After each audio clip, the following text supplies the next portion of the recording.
देउबाकै निर्देशनमा भरतपुरको मेयर दाबी गरेका हौँ। काङ्ग्रेसले नपाए चितवनमा तालमेल हुँदैन। चितवन काङ्ग्रेस आफ्नो अक्षमता छोप्न अर्थमन्त्री जनार्दन शर्माले गभर्नर निलम्बन गरे। देश श्रीलङ्काको बाटोमा हिँड्यो नेकपा एमाले।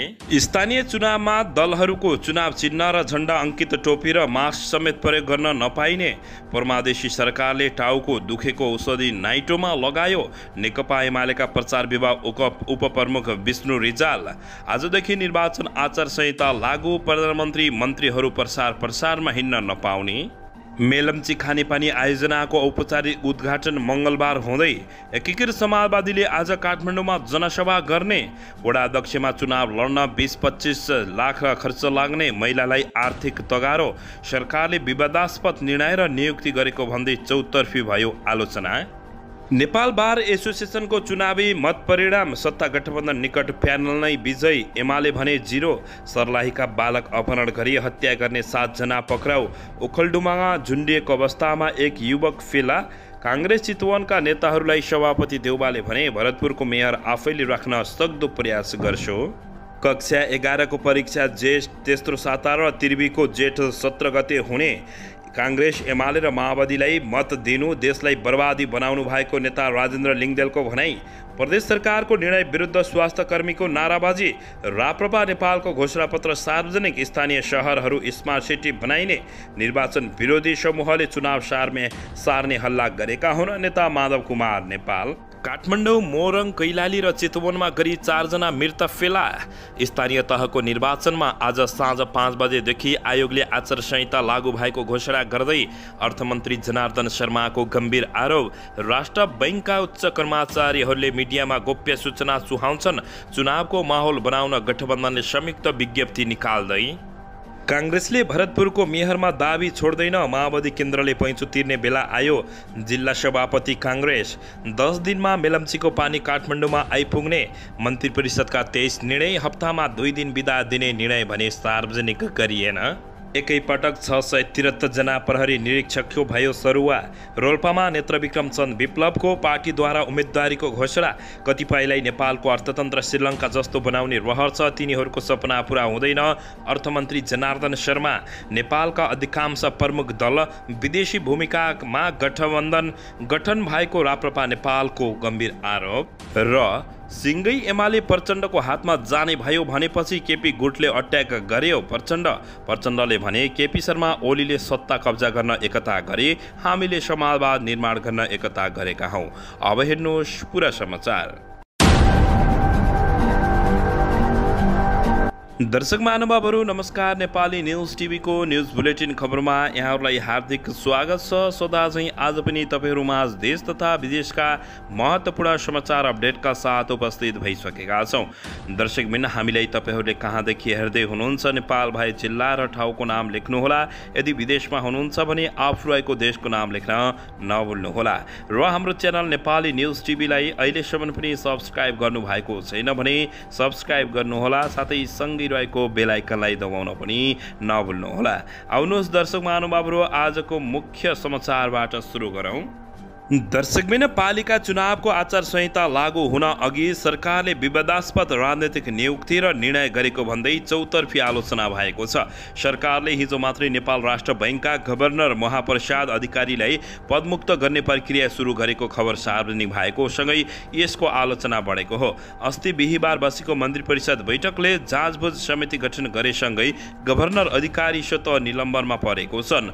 गभर्नर अधिकारीमाथि राष्ट्रिय बैङ्कका अति गोप्य सूचना चुहाएको, व्यवस्थापकीय जिम्मेवारी पूरा गर्न नसकेको र राष्ट्रिय बैङ्कको उद्देश्य अनुसार तोकिएका जिम्मेवारी पूरा नगरेको भन्दै 3 सदस्यीय जाँचबुझ समिति गठन गरिएको छ। अर्थमन्त्रीले अर्थतन्त्रमा जोखिम बढाएको भन्दै आलोचना भइरहेको बेला सरकारले गभर्नरमाथि छानबिन गर्ने निर्णय गरेको हो। गभर्नर अधिकारीले प्रधानमन्त्री र अर्थमन्त्रीका केही विवादास्पद प्रस्ताव रोकिदिएकाले उहाँमाथि नै त्यसैकै प्रतिशोध साधेको हुन सक्ने आशंका गरिएको छ। दर्शकबिन यसैबीच प्रमुख प्रतिपक्षी दल नेकपा एमाले राष्ट्र बैंकका गभर्नर महाप्रसाद अधिकारीलाई निलम्बन गर्ने सरकारलाई निर्णयको कडा आलोचना गरेको छ। एमाले उपमहासचिव विष्णु रिजालले आफ्नो अक्षमता छोप्न अर्थमन्त्री जनार्दन शर्माले गभर्नरलाई निशाना बनाएको टिप्पणी गरेका छन्। आफ्नो अक्षमता छोप्न अरूमाथि जाई लाग्नेलाई हाम्रोतिर भन्ने गरिन्थ्यो। ढुङ्गा मरुकी कसो गरो, निरन्तर बिग्रिरहेको अर्थतन्त्रलाई ठिक बाटोमा ल्याउन सबैसँग सहयोगको याचना गर्नुपर्ने बेला प्रिय अर्थमन्त्रीजी अर्थकै वैधानिक सल्लाहकार गभर्नरलाई निलम्बन गरेर महान काम गर्नुभयो क्या भनेर रिमालले ट्विटरमा व्यङ्ग्य समेत गरेका छन्। दर्शकबिन यसैबीच यता वडा अध्यक्षमा चुनाव लड्न 20 देखि 25 लाख खर्च लाग्ने भएपछि महिलाहरूलाई आर्थिक तगारो बनेको बुझिएको छ। स्थानीय तहको चुनाव नजिकै गर्दा विगतमा जनप्रतिनिधि बनेका बढी महिला नै मुख्य पदको आकांक्षी बनेका छन्। तर निर्वाचन खर्चिलो हुने डरले उम्मेदवारी दिने कि नदिने भन्ने विषयमा अझै अन्यलले देखिएको छ। पालिकाका उपप्रमुख पदको जिम्मेवारी सम्हाली रहेका महिलाहरू प्रमुख पदका आकांक्षी बनेका छन् भने वडा सदस्यहरू अब वडा अध्यक्षका लागि जिकिर गरिरहेका छन्। सम्बद्ध राजनीतिक दलले वडा अध्यक्ष बन्नका लागि 20 लाखदेखि 25 लाख रुपियाँसम्म खर्च लाग्छ भन्न थालेपछि उनीहरू अन्यलमा परेका हुन्। टिकट पाए वडा अध्यक्ष जित्छु र चलाउन पनि सक्छु भन्ने हिम्मत छ, तर चुनावमा खर्च गर्ने पैसा छैन। बिर्तमोड नगरपालिका 6 की सदस्य यमुना यारचल्लेले भनेकी छिन्। दर्शकबिन यसैबीच यता निर्वाचन विरोधी समूहले चुनाव सार्ने हल्ला गरेका हुन् भन्दै नेता माधव कुमार नेपालले टिप्पणी गरेका छन्। नेकपा एकीकृत समाजवादीका केन्द्रीय अध्यक्ष तथा पूर्व प्रधानमन्त्री माधव कुमार नेपालले निर्वाचन विरोधी समूहले चुनाव सार्ने हो हल्ला गरेको बताएका छन्।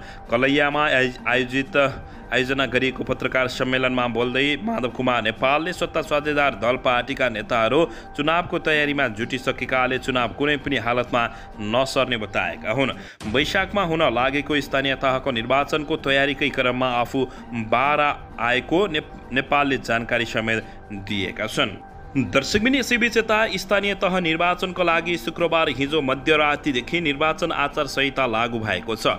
वैशाख 30 गतेका लागि तय भएको स्थानीय तहको निर्वाचनलाई स्वच्छ, निष्पक्ष, पारदर्शी बनाउन निर्वाचन आयोगले आचार संहिता जारी गर्ने गर्छ। आयोगले जारी गरेको आचार संहिता सरकार, संवैधानिक निकाय, अर्ध सरकारी संस्था, राजनीतिक दल, उम्मेद्वार, सार्वजनिक पद धारण गरेको व्यक्ति, सञ्चार माध्यम पर्यवेक्षक, गैर सरकारी संस्था, विद्यालय र विश्वविद्यालयका शिक्षक तथा कर्मचारी, मतदाता लगायतले पालना गर्नुपर्ने भएको हो। आचार संहिता अनुसार स्थानीय तहको निर्वाचनलाई लक्षित गर्दै राजनीतिक दलहरूले आफ्नो निर्वाचन चिन्हमा वा झण्डा अङ्कित लोगो वा टोपी, टी सर्ट मात्रै नभई मास्क, लकेट वा स्टिकर, लोगो लगायत उत्पादन, प्रयोग वा बिक्री वितरण गर्न नपाइने भएको छ। दर्शकबिन आयोगले यसअघि जारी गरेको आचार संहिताको व्यवस्थामा सुधार गर्दै प्रसार गर्नेले मात्रै नभई कसैले पनि उत्पादन र प्रयोग गर्न नपाउने व्यवस्था समेत राखेको छ।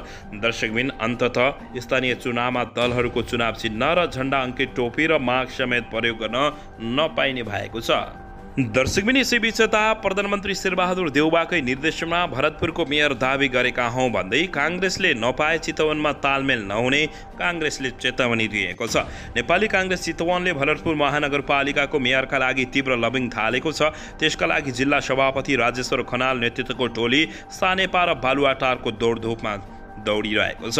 बिहिबार पार्टी कार्यालय सानेपामा वरिष्ठ नेता रामचन्द्र पौडेल, उपसभापति पूर्णबहादुर खड्का, महामन्त्री गगन थापा लगायतलाई खनालको टोलीले ध्यान आकर्षण पत्र नै बुझाएका छन्। शुक्रबार बिहान 10 बजे चितवन काङ्ग्रेसको उक्त टोली प्रधानमन्त्री तथा पार्टी सभापति शेरबहादुर देउवालाई पत्र बुझाउन बालुवाटार हानिएको छ। गठबन्धन दलको बैठकमा व्यस्त देखाउँदै देउवाले समय नदिएपछि बालुवाटारमा निवेदन छोडेर खनालको टोली फर्किएको छ। सभापति देउवालाई भेटेर मात्रै फर्किने उनको तयारी रहेको छ। यसैबीच उनीहरूले देउवाकै निर्देशनमा भरतपुर महानगरपालिकाको मेयर दावी गरेका हौं। काङ्ग्रेसले नपाए चितवनमा तालमेल नहुने उनले बताएका छन्। दर्शकबिन यसैबीच यता जिल्ला प्रहरी कार्यालय सर्लाहीले बालक अपहरण गरी बन्धक बनाई कर्तव्य गरी मारेको घटनामा संलग्न 7 जना अभियुक्तलाई पक्राउ गरी सार्वजनिक गरेको छ। चैत 20 गते राति जिल्लाको मलवाङ नगरपालिका 12 गम्हारियाका दिपेन्द्र ठाकुरका छोरा अन्दाजी 8 वर्षका आकाश ठाकुरलाई अपहरण गरी बन्धक बनाई कर्तव्य गरी मारेको घटनामा संलग्न रहेका 7 जना अभियुक्तलाई पक्राउ गरेको जिल्ला प्रहरी कार्यालय सर्लाहीका प्रहरी प्रमुख प्रहरी उपरीक्षक प्रवीण पोखरेलले जानकारी दिएका छन्। दर्शकबिन यसैबीच यता राष्ट्रिय परीक्षा बोर्डले यस वर्षको कक्षा 11 को परीक्षा आगामी जेठको तेस्रो सातादेखि सञ्चालन गर्ने सबै विश्वविद्यालयहरूलाई निर्देशन दिएको छ। बोर्डले सूचना जारी गरी कक्षा 12 को वार्षिक परीक्षासँग नजुझ्ने गरी 11 को परीक्षा सञ्चालन गर्न निर्देशन दिएको हो। कक्षा 12 को परीक्षा जेठ 16 बाट सञ्चालन हुँदैछ। त्यस्तै त्रिभुवन विश्वविद्यालयको मानविकी तथा सामाजिक शास्त्र संकायका डिनको कार्यालयले सेमेस्टर प्रणालीमा सञ्चालित स्नातक तहको शैक्षिक वर्ष 2021 को नियमित परीक्षा जेठ 17 बाट सञ्चालन हुने जानकारी दिएको छ। नियमित तथा सोभन्दा अघि शैक्षिक वर्ष 2017 सम्मका आंशिक परीक्षा समेत सोही मितिबाट सञ्चालन हुने डिनको कार्यालयले जानकारी दिएको छ। दर्शकबिन काठमाडौँ मोरङ कैलाली र चितवनमा 4 जना मृत अवस्थामा फेला परेका छन्। काठमाडौँ महानगरपालिका नागार्जुन नगरपालिका 1 रानीवन स्थित मानव सेवा आश्रममा हेरचाह गर्दै आएकी पर्साकी 35 वर्षीय मीना बस्नेत आफ्नै कोठामा मृत फेला परेकी हुन्। मोरङ कानीपोखरी गाउँपालिका 2 भैँसेबारी बस्ने 38 वर्षीय चन्द्रमाया तामाङ र कैलाली चुरे गाउँपालिका 1 गजडीकी 45 वर्षीय शेरबहादुर सिंह आफै सुत्ने कोठामा मृत अवस्थामा फेला परेको प्रहरीले जानकारी दिएको छ। चितवन भद्रपुर महानगरपालिका 1 स्थित नारायणी नदीको किनारामा हाल नामथर वतन नखुलेको करिब 50 वर्षीय पुरुष मृत अवस्थामा फेला परेको प्रहरीले जानकारी दिएको छ। दर्शकबिन यसैबीच यता सत्तारूढ दल गठबन्धनले स्थानीय तह चुनावको माहौल बनाउन संयुक्त रूपमा विज्ञप्ति सार्वजनिक गर्ने निर्णय गरेको छ। सत्ता गठबन्धनको बालुवाटारमा शुक्रबार बिहान बसेको बैठकले चुनावको माहौल बनाउन संयुक्त विज्ञप्ति निकालेर अगाडि बढ्नुपर्ने निष्कर्ष निकालेको छ। बैठकमा प्रधानमन्त्री शेरबहादुर देउबा, माओवादीका अध्यक्ष पुष्पकमल दाहाल प्रचण्ड, नेकपा एकीकृत समाजवादीका नेता झलनाथ खनाल र नेपाली कांग्रेसका उपसभापति पूर्णबहादुर खड्का सहभागी भएका थिए। यद्यपि विज्ञप्ति कसले निकाल्ने भन्ने एकिङ भइसकेको छैन भने एक नेताले भने शीर्ष नेताले विज्ञप्ति निकाल्ने कि रामचन्द्र पौडेल नेतृत्वको चुनावी तयारी तथा अनुगमन समितिबाट भन्ने टुङ्गो लागेको बताएका छन्। आगामी चैत 26 गतेभित्र सबै जिल्लाबाट रिपोर्ट आइसकेपछि चैत 27 मा पौडेल नेतृत्वको समितिको बैठक बसेर चुनावी तालमेलको ढाँचा तयार गर्ने समेत जानकारी प्राप्त भएको छ। दर्शकबिन यसैबीच यता मेलम्चीको खानेपानी अबको 10 दिनमा काठमाडौँमा वितरण सुरु हुने मेलम्ची खानेपानी विकास समितिले बताएको छ। पुनर्निर्माणको काम अन्तिम चरणमा पुगेसँगै सुरुङमा पनि पानी पठाउने तयारी भइरहेको समितिले बताएको छ। समितिका सिनियर डिभिजनल इन्जिनियर पद्मबहादुर कुँवाले पुनर्निर्माणको काम अन्तिम चरणमा पुगेको बताएका छन्। गेट मर्मतको काम भइरहेको छ। सबै गेटको निरीक्षण भोलिसम्म सकिन्छ। भएको 3-4 दिनमै सुरुङमा पानी पठाउँछौँ उनले जानकारी दिएका छन्। अन्ततः 10 दिनमा मेलम्चीको पानी काठमाडौँमा आउने र काठमाडौँवासी खुसियाली मनाइरहेको अवस्था रहेको छ। दर्शकबिन यसैबीच यता नेत्रविक्रम चन्द विप्लव नेतृत्वको नेपाल कम्युनिस्ट पार्टीले रोल्पाको गङ्गादेवी गाउँपालिकामा अध्यक्षका रूपमा उम्मेद्वार घोषणा गरेको छ। नेत्रविक्रम चन्द विप्लव नेतृत्वको नेकपा केन्द्रीय सदस्य चूडामणि ओली आदर्शलाई उम्मेदवारी बनाउने निर्णय गरेको हो। पार्टीले आधिकारिक रूपमा स्वतन्त्र उम्मेद्वारको रूपमा आफूलाई सिफारिस गरेको ओलीले बताएका छन्। मलाई पार्टीले गङ्गादेवी गाउँपालिकाका अध्यक्षमा सिफारिस गर्यो। अहिले कुनै दलसँग तालमेल गर्ने भन्ने छैन। स्वतन्त्र उम्मेदवारी दिन्छु उनले बताएका छन्। उनले भने मैले गाउँपालिकाका अध्यक्ष सहजै जित्छु। सबै जनताले साथ दिन्छन् त्यसमा कुनै शङ्का नभएको बताएका छन्। तत्कालीन माओवादी जनयुद्धमा लामो योगदान गरेकाले सबैले माओवादी पृष्ठभूमिका नेता कार्यकर्तालाई साथ दिने ओलीको विश्वास रहेको छ। यसअघि गङ्गादेवी गाउँपालिकाका अध्यक्ष माओवादी केन्द्रबाट वीरबहादुर खत्रीले जितेका थिए। विप्लव नेतृत्वको नेकपाबाट ओलीको नाम सिफारिस भएपछि माओवादी केन्द्रलाई चुनाव जित्न कठिन हुने बताइएको छ। दर्शकबिन यसैबीच यता नेपाल बारको 26औं कार्य समितिका लागि भएको चुनावमा सत्ता गठबन्धन निकट कानुन व्यवसायीहरूको प्यानल नै विजय भएको छ। डीएलएका गोपाल कृष्ण घिमिरे नेतृत्वको प्यानलले एमाले निकट कानुन व्यवसायी पीएलएका विष्णु मणि अधिकारीको प्यानल नै पराजित भएको छ। कांग्रेस माओवादी केन्द्र नेकपा एकीकृत समाजवादी सत्ताधारी गठबन्धनका अध्यक्षका उम्मेद्वार घिमिरेले 713 मत बढी ल्याएर आधिकारिक नेतृत्वको प्यानललाई पराजित गरेका हुन् भने बारका नवनिर्वाचित केन्द्रीय सदस्य सन्तोष तिवारीले जानकारी दिएका छन्। मतगणनाको औपचारिक परिणाम सार्वजनिक गर्ने तयारी भएको समेत उनले जानकारी दिएका हुन्। दर्शकबिन यसैबीच नेपाल भारत मैत्री धर्मशालाभित्र सञ्चालित होटल आनन्दको मूल गेटमा सरकारले तालचा लगाइदिएको छ। पशुपति स्थित धर्मशालाभित्र बतास समूहले चलाएको होटलको मूल गेटमा पशुपति क्षेत्र विकास कोषले तालचा लगाएको हो।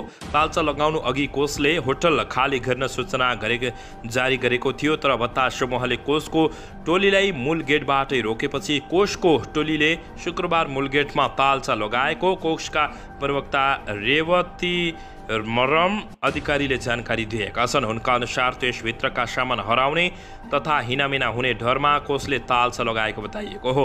उहाँहरूलाई हामीले लिखित पत्र पनि जारी गरेका छौँ।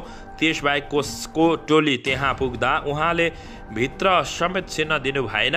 उनले भने त्यसैले हामीले होटलको गेटमा तालचा लगाउन पुगेको उनले बताएका छन्। दर्शकबिन यसैबीच यता पोखराबाट तीर्थयात्री लिएर अर्घाखाँची गएको बस दुर्घटनामा परेको छ। पोखरा 31 बेगनासताल स्थित साना किसान कृषि सहकारीबाट तीर्थयात्री लिएर सुपादेउराली दर्शनका लागि आएको बस दुर्घटनामा परेको हो। ग2 ख 680 नम्बरको बस दुर्घटनामा परेको जिल्ला प्रहरी कार्यालय अर्घाखाँचीले बताएको छ।